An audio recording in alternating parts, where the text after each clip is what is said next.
አህመድ አገዛዝ በአማራቱ ላይ የሚያደርገውን ጭፍጨፋ ያቁም። አብይ ጨፍጫፊ ነው። በዛሬው ዕለት በተለያዩ የአማራ ክልል ከተሞች የተጠራው የብልጽግና የድጋፍ ሰልፍ የህዝብ ቁጣ የተንጸባረቀበት ሆኖ ተጠናቋል። ባህር ዳር ላይ ከ47 በላይ ቦምቦች ጥቅም ላይ መዋላቸውን፣ 7 ፈንጂዎችም ኢላማቸውን መተው የአገዛዙ ወታደራዊ ተቋማት ላይ ጉዳት ማድረሳቸውን የአማራ ፋኖ በጎጃም አስታውቋል። ሰልፉን ለማድመቅ የወጣው የማርሽ ባንድ መሃል ከተማ የቦምብ ፍንዳታ ገጥሞት ሙዚቀኛው መሳሪያውን ጥሎ እግሬ አውጭኝ የፈረጠጠ ሲሆን የፋኖ ኃይሎች ሙዚቃ መሳሪያዎቹን በምርኮ መውሰዳቸውም ተመልክቷል። በታንክ ሳይቀር የታጀበው የአብይ አህመድ ደግፉኝ ሰልፍ በአብዛኞቹ አካባቢዎች በተቃራኒው የፋኖ የድጋፍ ትዕይንቶች ሆነው የተጠናቀቁ ሲሆን ለአገዛዙ ፕሮፓጋንዳ የሚሆኑ የምስል ቀረጻዎችን ለማድረግም አስቸጋሪ እንደነበረ ለማወቅ ተችሏል። በአራቱም የአማራ ማዕዘናት የአብይ አህመድን አገዛዝ ለመደገፍ የተጠራው ሰልፍ ሰው ከቤት ሳይወጣ አደባባዩን ጭር ያደረገበት፣ በአንዳንዶቹ ተገልብጠው የፋኖ የድጋፍ ትዕይንት የሆኑበት፣ በተወሰኑት በግርግርና በብጥብጥ የተበተኑበት፣ በጥቂት አካባቢዎች ፊታቸውን የሸፈኑ የሴፍትኔት ተጠቃሚዎችና አቅመ ደካማ አዛውንቶች የታዩበት መሆኑን ለአንከር ሚዲያ ከየአካባቢዎቹ በፎቶና በቪዲዮ ከደረሱ መረጃዎች ለማወቅ ተችሏል።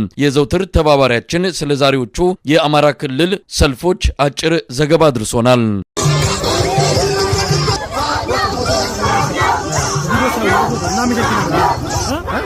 ያገዛዙ ኃይል ህዝቡን ማንኛውንም አይነት የማስገደጃ መንገድ ተጠቅሞ ሰልፉ የደመቀና ለሚዲያ ፍጆታ እንዲውል ለማድረግ ከፍተኛ እንቅስቃሴ አድርጎ ነበረ።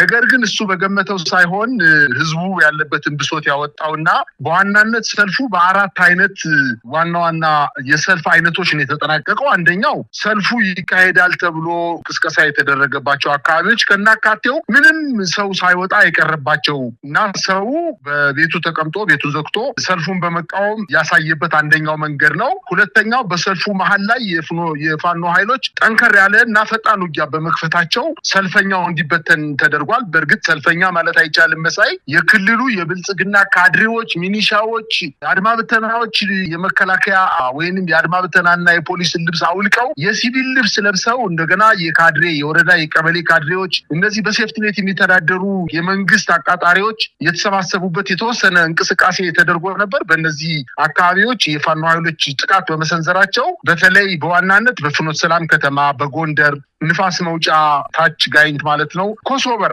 እና ሞጣ በዋናነት እነዚህ ከተሞች ላይ የፋኖ ኃይሎች ዝግጅት አድርገው በከተማው ከበባ አድርገው ከጨረሱ በኋላ ሰልፉ ሊካሄድ ሲል ገብተው ውጊያ በመክፈታቸው ሰልፉ እንዲበተን ተደርጓል። በሶስተኛ ደረጃ ፋኖ በተቆጣጠራቸው የአካባቢዎች ደግሞ መንግስትን የሚቃወም ሰልፍ ተደርጓል እና ከመጀመሪያውም ፋኖ በመንግስት ላይ ተቃውሞ ማድረግ ባይፈልግም ነገር ግን የመልስ መስጠት ስለነበረበት በአብዛኛው እሱ በተቆጣጠረባቸው በተለይ በዋናነት በሰሜን ሸዋ 5 ወረዳዎች ላይ የተቃውሞ ሰልፎች ተደርገዋል። ማንም ገፊ ኃይል አልነበረም፣ ቅስቀሳ አልተደረገም። ነገር ግን ህዝቡ የደረሰበትን በደልና ግፍ ለመናገር ወጦ የመልስ ምት ሰጥቷልኝ። አራተኛው ሰልፍ በተካሄደባቸው አካባቢዎች ደግሞ ሰልፉ ተገልብጦ መንግስትን የሚቃወም አይነት ሰልፍ ነው የተደረገው። በተለይ በዋናነት በጨዋሂት ከተማ፣ በስማድራ እስቴ እና ጨዋሂት ከተማ ላይ የተቃውሞ ሰልፍ ነው የተደረገው። በማርቆስ አካባቢም እንዲሁ ሰልፉ ከሁለት ተከፍሎ ነበር የተካሄደው። አንደኛው ሙሉ በሙሉ ከመንግስት ቁጥጥር ውጭ ወጥቶ ተማሪዎችን፣ የጤና ባለሙያዎችን፣ ፋርማሲዎችን፣ የግል ሆስፒታሎችን አዘግቶ እንቅስቃሴ ለማድረግ የሚሞክሩ በተለይ ወጣቱ ትምህርት ቤት ክላስ የለም ትምህርት የለም ብለው አውጥተው የወሰዱት አካል እንደገና በራሱ ላይ ባክፋየር አድርጎ ፋኖ ጀግና ነው፣ ፋኖ ይችላል፣ የእኛን ሰላም የሚያስከብረው ፋኖ ነው በማለት ከፍተኛ ተቃውሞ ነው ሲያደርጉ የነበሩት። እንግዲህ በዋናነት በሰልፉ ላይ የተደረጉ ድርጊቶች በዋናነት ምንድናቸው? አንደኛ የፖሊስና የአድማ ብተና ካምፖች ጥቃት ተፈጽሞባቸዋል። በተለይ በባህር ዳር ከተማ አባይ ማዶ እንዲሁም በፍኖተ ሰላም ከተማ የአድማ ብተና ካምፖች ላይ ጥቃት ተሰንዝሯል። በዋናነት ደግሞ በጎንደር ከተማ ሰልፉ ይካሄዳል ተብሎ ከፒያሳ እስከ ቀበሌ 18 አካባቢ ካድሬዎች እንቅስቃሴ በሚያደርጉበት ሰዓት የፋኖ ኃይሎች ከወገር አካባቢ የመጡ የፋኖ ኃይሎች አንገረ ማረሚያ ቤት አካባቢ ላይ ዙሪያ ጠንከር ያለና በጣም ፈጣን የሆነ ጥቃት በመሰንዘራቸው